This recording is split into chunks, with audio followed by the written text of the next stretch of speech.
भारत में इस सड़ी हुई न्यायिक व्यवस्था के कारण आधे से ज्यादा अपराध जब फालतू चल रहे हैं।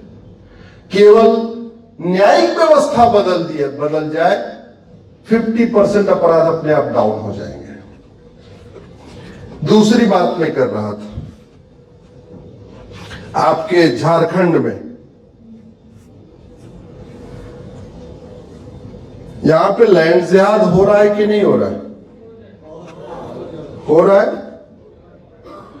ये लैंड जिहाद क्यों हो रहा है? दुबई कितने लोग गए हैं? मतलब भारत से बाहर कहीं पे गए होंगे। आपने कभी देखा वहां सड़क के किनारे कोई इलीगल स्ट्रक्चर देखा क्या? हाईवे के किनारे इलीगल स्ट्रक्चर देखा क्या? रेलवे के किनारे इलीगल स्ट्रक्चर देखा क्या? यहां तो कई बार ऐसे समझ में नहीं आता कि ये मजार के ऊपर रेलवे स्टेशन बना या रेलवे स्टेशन के ऊपर मजार बनी है। हालत ये हो गई है। भारत में लैंड जिहाद को प्रमोट करने के लिए कई सारे कानून बनाए गए। लैंड जिहाद को प्रमोट करने के लिए 1894 में कानून बना, जिसको कहते हैं लैंड एक्विजिशन एक्ट। अंग्रेज वो सारे काम किए जो मुगल करके गए, बस अंतर ये रहा मुगलों ने तलवार के दम पे वो काम किया और अंग्रेजों ने कानून बना के किया। उन्होंने लैंड एक्विजिशन एक्ट बनाया। बोले जी हम जमीन एक्वायर करेंगे। बोले क्या करने, किस लिए? बोले हम ऐसा यहाँ पे कप्तान का ऑफिस बनाएंगे, फलाने बनाएंगे, फलाने बनाएंगे। पूरे भारत में सिविल लाइन बनी हुई है। मुझे नहीं पता यहां है कि नहीं है, लेकिन पूरे भारत के जो जितने पुराने शहर हैं वहां सिविल लाइन बनी हुई है। सिविल लाइन सुना होगा आपने? सिविल लाइन, वो पूरी की पूरी भारत की सिविल लाइन इस कानून के बाद बनी है। 1894 में कानून बना, 1895 से लैंड एक्वायर करना शुरू किया। 95, 96, 97, 98, 99, 1900 आते आते पूरे देश में सिविल लाइन खड़ी कर दिया उन्होंने। सिविल लाइन में क्या किया उन्होंने? 5 एकड़ जमीन चाहिए होती थी कलेक्टर का और कप्तान का घर बनाने के लिए, 500 एकड़ एक्वायर कर लेते थे। बाकी सारी जमीन किसको देते थे? चर्च और मिशनरीज को। इसलिए पूरे भारत में आपको जहां जहां सिविल लाइन मिलेगी वहां की चर्च और मिशनरीज को खूब जमीन मिलेगी। वहां चर्च होगा, मिशनरीज का हॉस्पिटल होगा, मिशनरीज का स्कूल होगा। ये सब अंग्रेज करके गए थे। वो जितनी जमीन बांटी उन्होंने 99 साल की लीज पे बांटी थी। ध्यान से समझिए, कितने साल की लीज पे बांटी? 99। तो जो 1900 में जमीन बटी वो 2000 आते आते लीज पूरी हो गई। आप सब लोग अखबार पढ़ते होंगे, आपने कहीं सुना कि किसी मिशनरी की, किसी चर्च की जो 99 साल की लीज पूरी हो गई वो जमीन सरकार ने वापस लिया? सुना क्या? नहीं। अब क्या हो रहा है? अब ये हो रहा है, उनको लगता है कि क्या पता कल को सरकार कुछ कर दे, या कोई क्रेजी टाइप का बंदा जाके पीएल फाइल कर दे। अब वो सिविल लाइन में प्लॉटिंग कर रहे हैं।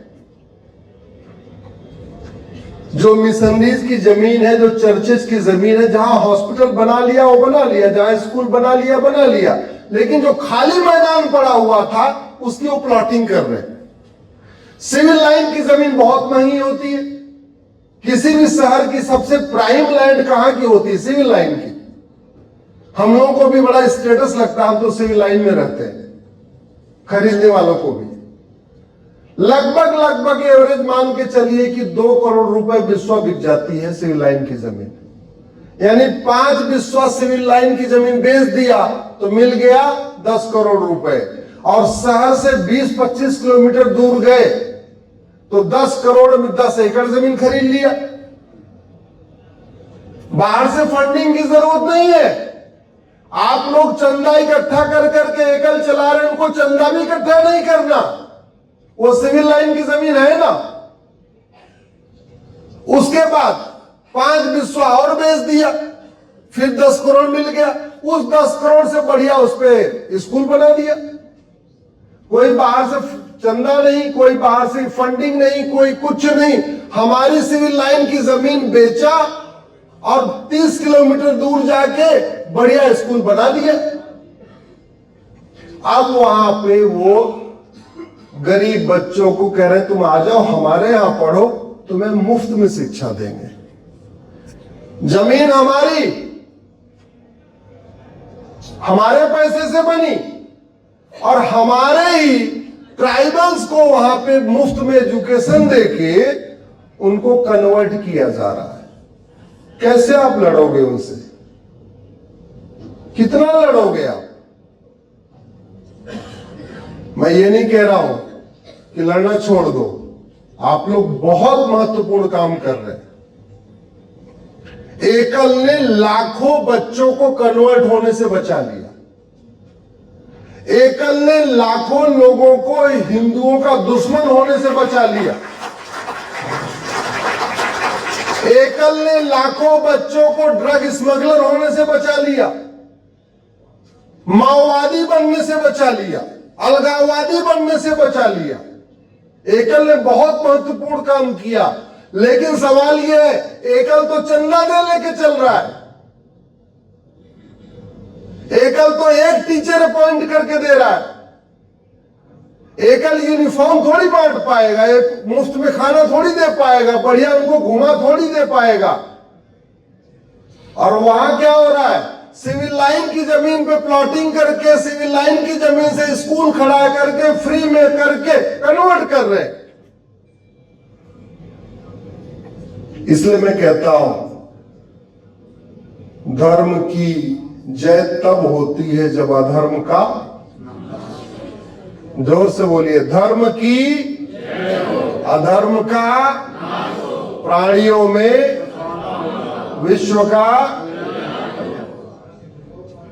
ये हमारे जो पूर्वज बोलते थे, हमने उसमें मैसेज लिया नहीं। वो कहना क्या चाह रहे थे?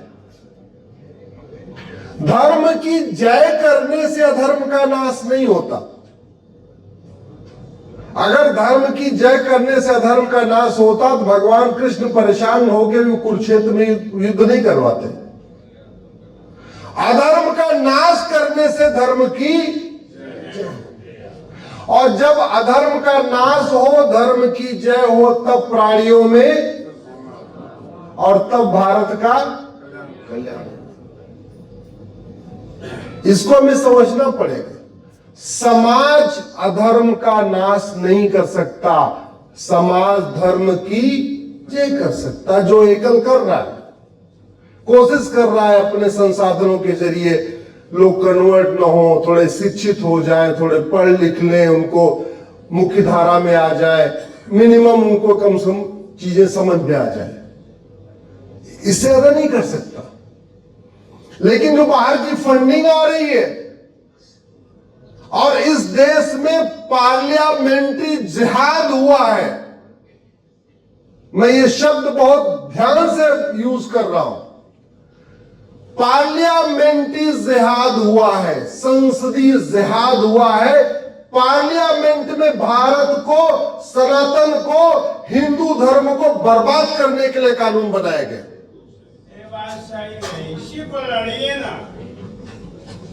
1992 में, थोड़ा शांति बनाए रखें प्लीज।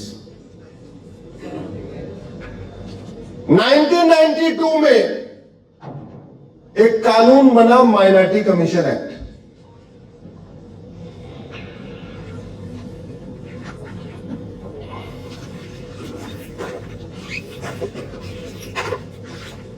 ये इसको हमने सुप्रीम कोर्ट में चैलेंज किया हुआ है। बाबूजी कह रहे थे लड़िए, तो लड़ रहे हैं बाबूजी। 7 साल हो गए। भारत के संविधान में कहीं माइनॉरिटी शब्द कौन होगा लिखा ही नहीं है। भारत में 6,500 कानून है, माइनॉरिटी कौन होगा कहीं लिखा ही नहीं है। माइनॉरिटी कमीशन एक्ट बना, माइनॉरिटी कौन होगा कहीं लिखा ही नहीं है। माइनॉरिटी अफेयर मिनिस्ट्री बन गई, माइनॉरिटी कौन होगा पता ही नहीं।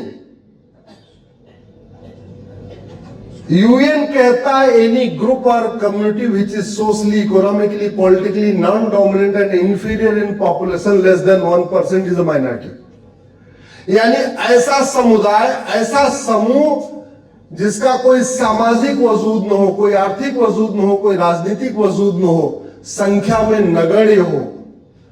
माइनॉरिटी की यूनिट 100 तो हो सकती है, कुछ 100। माइनॉरिटी की यूनिट 1000 हो सकती है, कुछ 1000। चलो भारत बहुत बड़ा देश है तो माइनॉरिटी की यूनिट लाख हो सकती है, कुछ लाख। माइनॉरिटी की यूनिट करोड़ नहीं हो सकती। क्या मानना है आपका? जोर से बोलिए जरा। अरे करोड़ माइनॉरिटी की यूनिट होगी क्या? Arab, Dubai, Kuwait, Abu Dhabi, Bahrain से 1-1 करोड़ के देश बने हुए, भारत में फिर 1 करोड़ की जनसंख्या माइनॉरिटी कैसे हो जाएगी? हमने आज तक माइनॉरिटी को डिफाइन ही नहीं किया।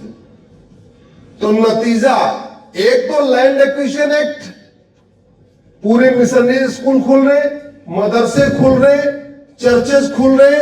दूसरा, उनको प्रोटेक्शन दे दिया 1992 में। यह है पार्लियामेंट्री जिहाद, यह है संसदीय जिहाद, जहां पार्लियामेंट में घटिया कानून बना के भारत को बर्बाद करने की कोशिश होगी। इससे बहुत थोड़ा बहुत बचा तो 2009 में राइट टू एजुकेशन एक्ट बना। जब राइट टू एजुकेशन एक्ट बना तो इसमें यह था कि सारे स्कूल जहां 14 साल तक के बच्चे पढ़ते हैं उनके ऊपर यह लागू होगा। 2012 में फिर इस कानून को बदला गया, मिशनरी स्कूल और मदरसों के से बाहर निकाल दिया।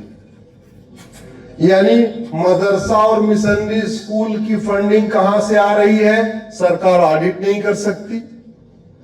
मदरसा और मिशनरी स्कूल में कौन पढ़ रहा है, सरकार ऑडिट नहीं कर सकती। मदरसा और मिशनरी स्कूल में क्या पढ़ाया जा रहा है, सरकार ऑडिट नहीं कर सकती। मदरसा और मिशनरी स्कूल में पढ़ाने वाला कौन है, सरकार ऑडिट नहीं कर सकती। बाकी जगह टीचर के लिए टीईटी चाहिए, टीचर एलिजिबिलिटी टेस्ट चाहिए, वहां चाहिए नहीं। और नतीजा कल क्या हुआ, केरल में मेडिकल कॉलेज में ऑफिशियल, जो लोग हमसे सोशल मीडिया से जुड़े होंगे उनको पता होगा, मैंने ट्वीट किया था और फेसबुक पे लिखा भी था, ऑफिशियल लेटर आया है मेडिकल कॉलेज में हर कार्यक्रम के पहले कुरान पढ़ना जरूरी है। और ये किसने ऑथराइज किया? इस माइनॉरिटी कमीशन एक्ट ने।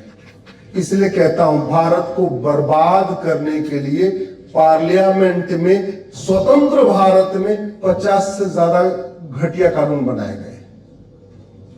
और वो क्यों बनाए गए, क्यों नहीं हट रहे हैं? बनाते समय उनको पता था ये सामने वाले बेवकूफ हैं, कानून बना दो इनको पता ही नहीं चलेगा। और अभी भी नहीं हट रहे क्योंकि डिमांड ही नहीं हो रही, चिल्ला नहीं रहे।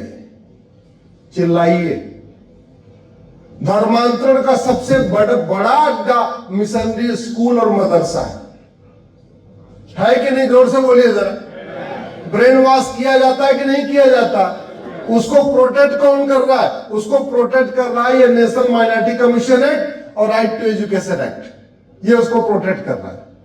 तो जब तक ये कानून नहीं बदलेगा तब तक उनके ऊपर कंट्रोल नहीं होगा। जब कंट्रोल नहीं होगा तो धर्मांतरण नहीं रुकेगा। धर्मांतरण नहीं रुकेगा तो धीरे धीरे धीरे धीरे करके हम खत्म हो जाएंगे। मेढक की एक क्वालिटी होती है, आप लोग अपने दिल पे मत ले लेना इसको, मैं उदाहरण दे रहा हूं। मेढक को एक पतीले में डाल दीजिए पानी में और गैस नीचे सिम करके रख दीजिए। मेढक आराम से उसी में तैर तैर के मस्ती करता रहेगा, उसको कोई फर्क नहीं पड़ेगा। धीरे धीरे आप टेम्परेचर बढ़ाते जाइए, 60 degree, 70 degree, 75 degree, 80 degree, 90 degree, 90 degree तक वो मस्ती करेगा और 95 डिग्री के बाद वो शिथिल हो जाएगा, निकल के भागने लायक ही नहीं बचेगा। तो क्या होगा, उसी में खत्म हो जाएगा। ऐसे तो हम खत्म हुए। पिछले 2500 साल में भारत का 25 विभाजन हुआ है और पिछले 200 साल में भारत का 7 विभाजन हुआ है। अफगानिस्तान भारत का हिस्सा, पाकिस्तान भारत का हिस्सा, बांग्लादेश भारत का हिस्सा, मालदीव भारत का हिस्सा, और आज भारत के 9 राज्य, 28 राज्य हैं, 8 केंद्र शासित प्रदेश, टोटल हो गए 36 में से 9 राज्यों में खत्म, यानी 25% राज्यों में खत्म। 800 जिले हैं, उसमें से 200 जिलों में खत्म, 25% जिलों में खत्म। 6000 तहसीलें हैं, 1500 तहसीलों में खत्म, यानी 25% तहसीलों में खत्म। मेढक वाली हाल हो गई है। हम आराम से, हम जहां हैं हमको लगता हम तो यार ठीक है, सुरक्षित है, लेकिन इसमें आपकी गलती नहीं है। जिनको करना चाहिए वो नहीं कर रहे हैं, और इस लैंड जिहाद का नतीजा क्या हो रहा है? तो पहला कानून अंग्रेजों ने बनाया 1854 में, उसके बाद जिन्ना ने दूसरा लैंड जिहाद के लिए कानून बनाया 1913 में, जिसको कहते हैं वक्फ एक्ट। उसको हमने सुप्रीम कोर्ट में चैलेंज किया हुआ है, मामला कोर्ट में चल रहा है। तो अंग्रेजों ने 1894 में जमीन को बांट दिया चर्चेज और मिशनरीज को, और 1913 में जिन्ना ने कानून बनवा के, वक्फ एक्ट बनवा के बंटवा दिया सारी की सारी जमीन मुस्लिम्स को। अच्छा, एक इंटरेस्टिंग आप देखिए, 1913 वाला कानून चला 1953 तक, 40 साल। अगला जो कानून बना 1954 में बना। 40 साल में वक्फ प्रॉपर्टी थी 50,000 एकड़। जब 1954 में नया वाला कानून बना तो जब ऑडिट हुई तो पता चला कि भाई भारत में इस समय 50,000 एकड़ जमीन क्या है, वक्फ बोर्ड के पास। 1954 वाला जब कानून बना, फिर इंदिरा गांधी ने उसको बदला, फिर राजीव गांधी ने बदला, फिर मनमोहन सिंह ने बदला, फिर नरसिम्हा राव ने बदला, फिर मनमोहन ने बदला, और आज वक्फ बोर्ड कितनी जमीन क्लेम कर रहा है? 40 लाख एकड़। कितनी जमीन, जोर से बोलिए जरा। तो जिन्ना के कानून से वक्फ प्रॉपर्टी कितनी हुई? जिन्ना के कानून से वक्फ प्रॉपर्टी हुई 50,000 एकड़। और स्वतंत्र भारत में कांग्रेस के द्वारा बनाए गए कानून से प्रॉपर्टी कितनी हो गई? 40 लाख एकड़, 80 गुना बढ़ गई। ये पार्लियामेंट्री जिहाद नहीं है तो और क्या है? ये देश को बर्बाद करने के लिए, क्योंकि देश के संसाधनों पे कब्जा करवाना, बहन बेटियों को प्रमोट करना, वो लफ्ज़ जिहाद का शिकार हो जाए, बड़ी सीधी सी बात है। अगर आप जानते हो कि लफ्ज़ जिहाद हो रहा है और आप कानून नहीं बना रहे हो, आप मौन हो, आप चाहते हो कि लफ्ज़ जिहाद होता रहे, अगर आपके सामने कुछ अवैध काम हो रहा है, आप शांत होकर बैठे हो और आप सक्षम हो कुछ करने के लिए और आप नहीं कर रहे हो, तो क्या मानेंगे इसको? क्या आप चाहते हो होता रहे? 40 लाख एकड़ जमीन पे कब्जा चल रहा है। मैंने पहले कानून को चैलेंज किया, अभी दोबारा भी पिछले हफ्ता फिर से मैंने, क्योंकि एक व्यक्ति एक ही बार सुप्रीम कोर्ट जा सकता है, तो अब की बार मैंने निखिल उपाध्याय के नाम से एक पीएल फाइल किया है। इस समय सुप्रीम कोर्ट में 2 याचिकाएं चल रही हैं उस 40 लाख एकड़ की जमीन की ऑडिट के लिए। एक में याचिकाकर्ता हरशंकर जैन है और उनके बेटे विष्णु जैन उसकी बहस कर रहे हैं। दूसरे भी याचिकाकर्ता एक निखिल जैन है, 22 साल का लड़का है, और उसकी बहस मैं कर रहा हूं। निखिल मेरा बड़ा बेटा है।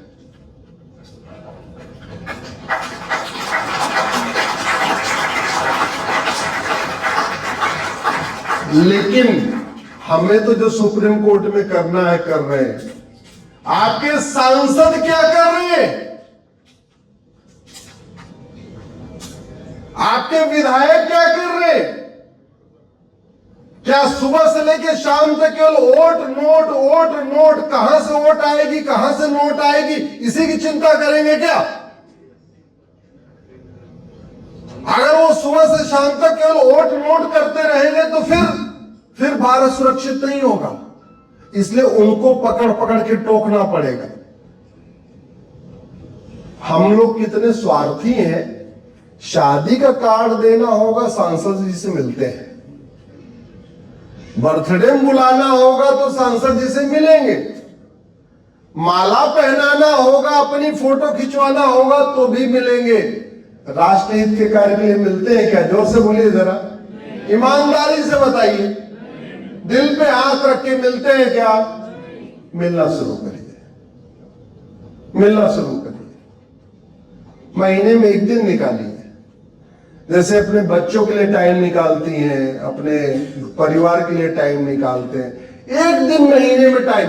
मैं गारंटी के साथ कहता हूं, जिस दिन भारत के 1% लोग अपने सांसदों को टोकना शुरू कर दें, साहब ये कब होगा, ये कब होगा, ये कब होगा, बदलाव आना शुरू हो जाएगा। और नहीं तो मैं आया, मैंने बोला, आपको अच्छा लगा, आपने मेरा वीडियो शेयर कर दिया, इससे बदलाव नहीं आएगा।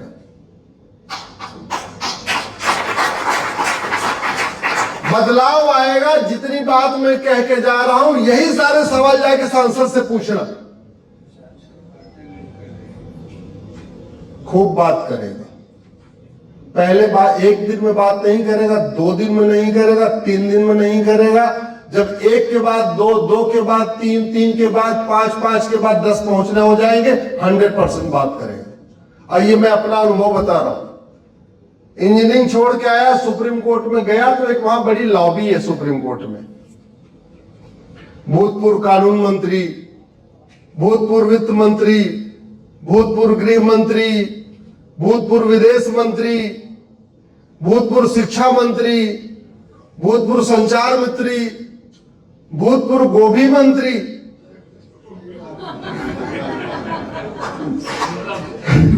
एक वित्त मंत्री थे ना, गमले में गोभी उगा के कई करोड़ कमा लिए थे।